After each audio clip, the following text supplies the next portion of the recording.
C'est la suite et la troisième partie des Sartois du Web. On va rester encore sur les IA pendant 5 minutes avec toute mon équipe en plateau et également en visio. Vous nous avez posé des questions, vous allez y répondre. On va commencer par la première question, c'est: y a-t-il des métiers en danger face à l'intelligence artificielle? Alors chacun va dire à peu près ce qu'il en pense. Barnabé, il y a des métiers qui vont disparaître? Je pense qu'il y a des métiers, comme ça, qui vont pas forcément disparaître, encore je me répète, mais Bien sûr, oui. qui vont être fortement impactés parce que forcément l'IA peut remplacer beaucoup de tâches dans ces métiers-là, notamment chez les notaires, chez j'ai pas d'autres exemples là comme ça, mais chez les notaires par exemple, j'ai parlé avec une personne qui me faisait par rapport au clerc de notaire ou qui me disait que c'est un métier qui était potentiellement voué à disparaître parce que il y a beaucoup de rédaction, il y a D'accord. beaucoup de contenu, donc ça peut jouer sur certains métiers, mais je pense que je dédramatise la chose, que ça va pas non plus Oui, enlever 100% des ça va métiers. évoluer. Oui, voilà, les métiers vont évoluer. Voilà, et pas Voilà, c'est ça. disparaître. Sylvain. Rédacteur web, moi je vois depuis le lancement de ChatGPT, tous les jours j'ai un contact d'un rédacteur web qui cherche une mission. Ok. Donc ça ne m'arrivait pas avant. Avant j'étais en train de les chercher. J'étais plus en requête de trouver un rédacteur web, mais La tendance est inversée. la tendance est inversée. Donc c'est un métier qui va vraiment être tendu. Il va muter, hein. Bien sûr. Ils vont apprendre à faire des prompts pour parler aux IA et ils feront du contenu différent, mais oui, ça va muter. Affaire à suivre. Baptiste. Ouais, les comptables, les avocats, même les développeurs, hein, comme moi, hein, c'est clair qu'on va avoir moins besoin de développeurs, hein. Ça va devenir difficile, Un peu plus compliqué, un c'est peu ça. plus compliqué, mais bon, ils vont se reconvertir en experts et en IA, voilà. Là, on parlera après dans une autre question des créations de métiers. Jérémy, est-ce qu'il y a quelque chose que tu voulais rajouter? Pour moi, en fait, il y a aucun métier qui va disparaître. C'est ça, en fait, la chose, c'est qu'aujourd'hui, tout le monde, en fait, a peur, effectivement, que son métier disparaisse. Mais, en fait, pour moi, l'IA, c'est comme, ton petit compagnon virtuel qui va t'aider à faire quelque chose. Mais si on en est au biais de remplacer, comme ça a été évoqué, un avocat ou un notaire, personnellement, j'irais pas voir l'intelligence artificielle pour ça et moi, je préférerais, entre guillemets, aller voir un notaire ou un avocat ou du moins, au moins, faire revoir ce que l'IA va me donner auprès d'un notaire ou d'un avocat. Rédacteur web, bon, après tout ce qui est rédaction en global, effectivement, mais on va se retrouver avec des contenus aseptisés à souhait qui vont tous se ressembler parce que malheureusement, les algorithmes qu'on peut avoir sur un chat GPT, il a aussi ses limites. Même si on a qui vont nous dire oui, mais je peux débloquer le chat GPT dans certains modes, etc. Ça reste de l'IA qui écrit et ça se voit sur pas mal de points. Donc, encore une fois, je pense qu'il va falloir s'habituer à travailler avec l'IA et peaufiner le contenu que l'IA peut nous donner dans des tâches ingrates. Mais je ne vois pas pourquoi aujourd'hui on irait supprimer des métiers et je pense que c'est une hérésie complète. Voilà, donc on lit, hein, ça va être en mutation, en évolution. Seconde question, quel est l'avenir de l'éducation avec l'intelligence artificielle? Question pas inintéressante, hein. Qui veut se lancer? Là, j'ai pas trop d'idées, ouais, j'avoue. L'éducation, c'est vrai que ça va amener peut-être des applications pour aider l'éducation pour les enfants. Effectivement, il y a pas mal de choses à faire, je pense. Ouais. Barnabé, Moi, je une pense idée? qu'on va devoir faire apprendre, entre guillemets, aux jeunes et même aux plus vieux, à tout le monde, à comment utiliser bien l'IA, comment Bien s'en sûr. servir. Je pense qu'il y a un gros rôle d'évangélisation, entre guillemets, sur cette partie-là et de comment s'en servir, à quel moment et comment bien l'utiliser. Voilà, et comment... On le rappelle, en fait, c'est une nouvelle étape. C'est comme quand Internet a explosé, fallait apprendre à l'utiliser, faire un cadre, les législations, c'est à peu près la même chose. C'est ça. Ouais, je suis complètement d'accord avec Barnabé. Je pense que il faut que l'éducation nationale se mette à l'IA et en tire les bénéfices qu'il peut y avoir. Hein. Donc, et former de nouveaux métiers. Exactement. Voilà. On en parle, transition toute trouvée. Pourrait-il y avoir des créations d'emplois comme depuis le boom des réseaux sociaux? C'est vrai qu'il y a beaucoup de métiers qui ont été créés depuis une dizaine d'années, une quinzaine d'années. Il y aura de nouveaux emplois avec les IA. Le premier, c'est ingénieur de prompt, c'est-à-dire comment on va parler à l'IA pour avoir la réponse qu'on souhaite. Voilà. C'est le principal, il faut savoir qu'aux États-Unis, c'est un métier qui vient d'être lancé et c'est des métiers qui touchent 300 000 $ à l'année. Ce qui n'est pas négligeable. Ce qui n'est pas négligeable. Et c'est vrai qu'en France, on est un peu à la bourre, mais ça pourrait se développer aussi en France, hein, rapidement. On sera obligé. Oui, on sera obligé, on n'aura pas le choix, Obligé. de toute manière. Jérémy, est-ce que tu veux ajouter quelque chose par rapport aux nouveaux métiers par rapport à l'IA?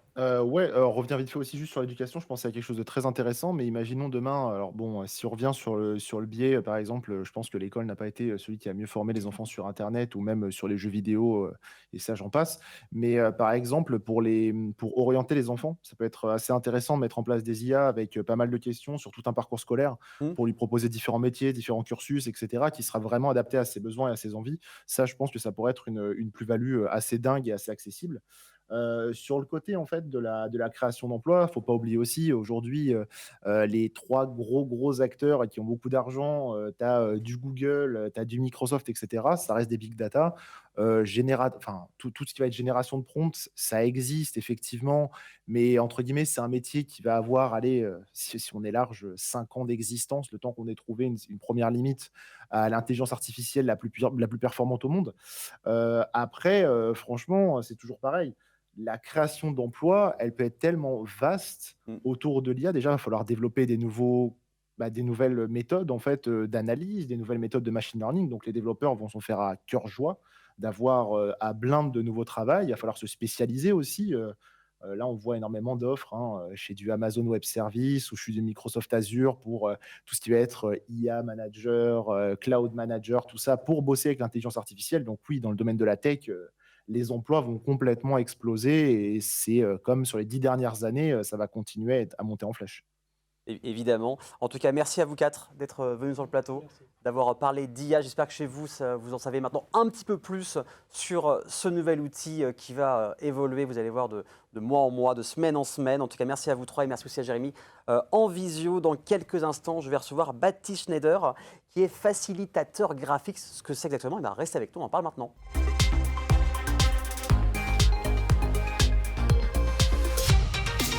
Écrire, lire ou relire des comptes rendus, c'est pas forcément hyper intéressant ni sexy.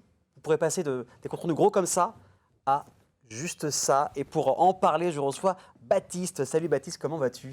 Eh bien, très bien, et toi? Ça va super bien, je te remercie d'être là sur le plateau des Sartois du Web. Donc, je le disais tout à l'heure, tu es facilitateur graphique.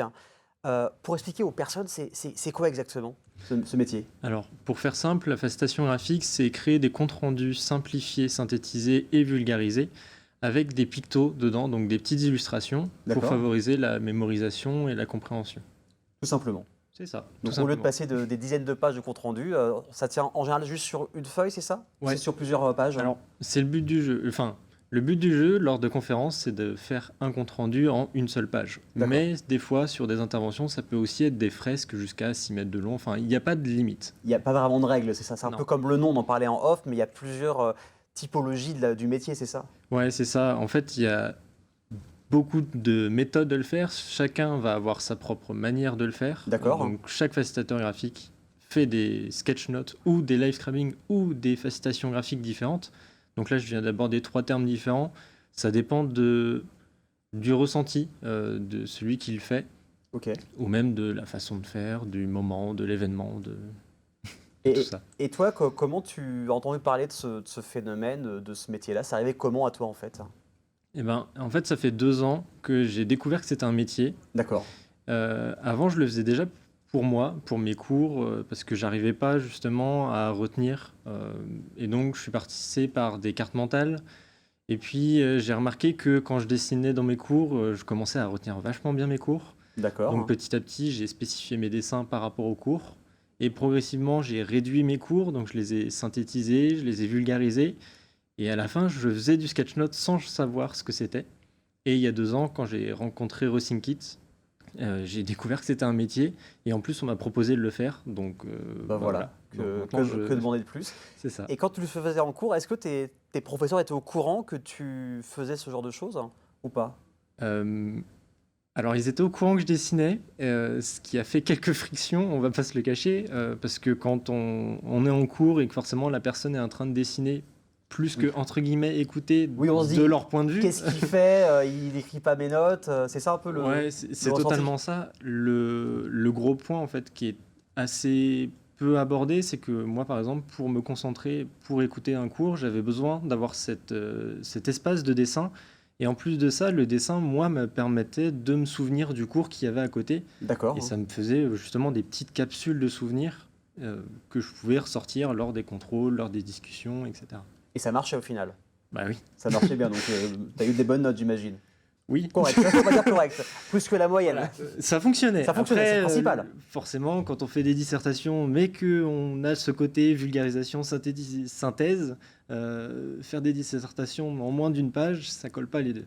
Ouais, donc ça reste un peu compliqué. Alors c'est vrai que nous, on s'est rencontrés l'été dernier à une rencontre entrepreneur, l'apéro CM.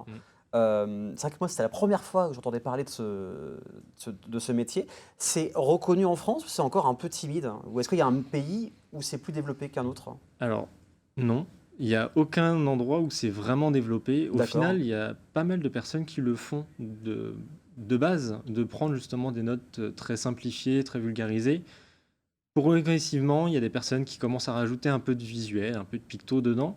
Mais en termes de pratique, dans les entreprises, ça commence petit à petit à se dire ah, c'est vrai que quand il y a quelqu'un qui vient et qui fait une synthèse, je comprends pas trop, mais les gens ils ont plus envie de lire un compte rendu avec des petits dessins qui tient en une page plutôt que le bon gros compte rendu de 20 pages qu'on leur envoie.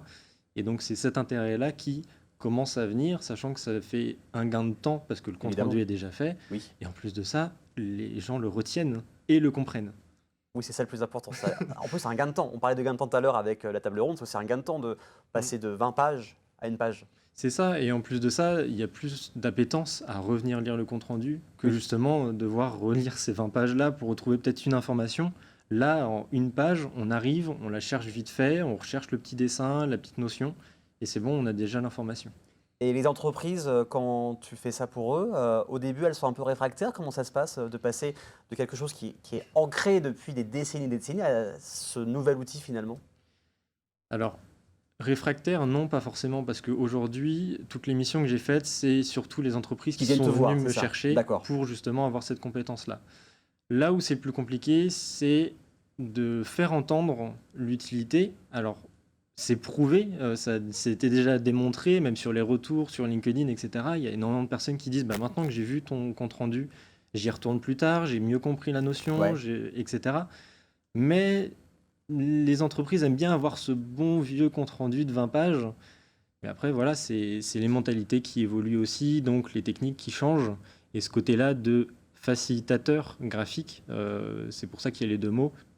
Donc, quand on lit ça avec la facilitation, donc c'est-à-dire prendre contact avec les équipes pour générer des idées, échanger sur des sujets, etc. Maintenant, on commence vraiment à y porter de l'intérêt.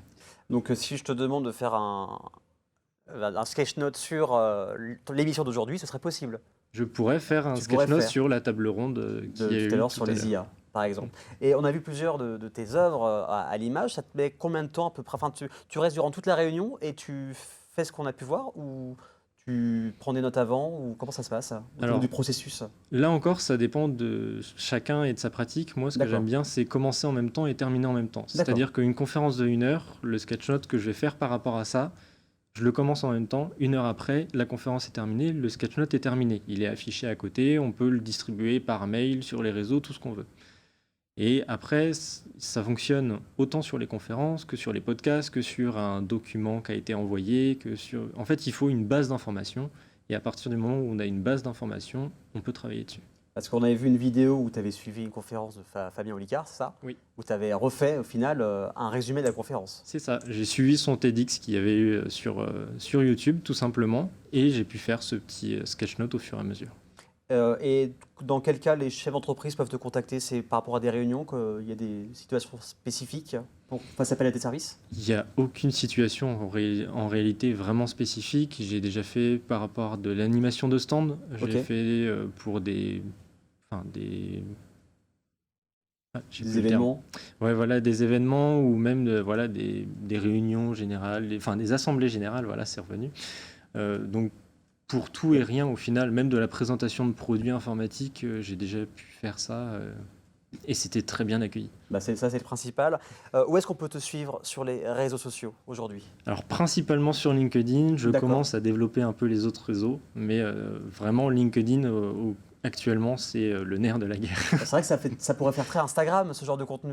Oui, alors progressivement, je commence à déborder un peu sur Instagram, mais D'accord. pour l'instant, je réserve ça plus à de l'illustration, qui est une autre partie voilà, de Donc voilà, il ne faut pas hésiter à te suivre sur les réseaux sociaux, sur LinkedIn comme on l'a dit principalement. En tout cas, merci à toi d'être venu sur le plateau, d'avoir parlé de ce que c'était facilitateur graphique. Merci à toi. Et ben, avec grand plaisir. Vous restez avec nous dans quelques instants. Oscar va arriver pour vous parler de 4 jeux de société à bien suivre à la fois au niveau digital mais également en physique. Restez avec nous, à tout de suite sur LMTV Sarthe.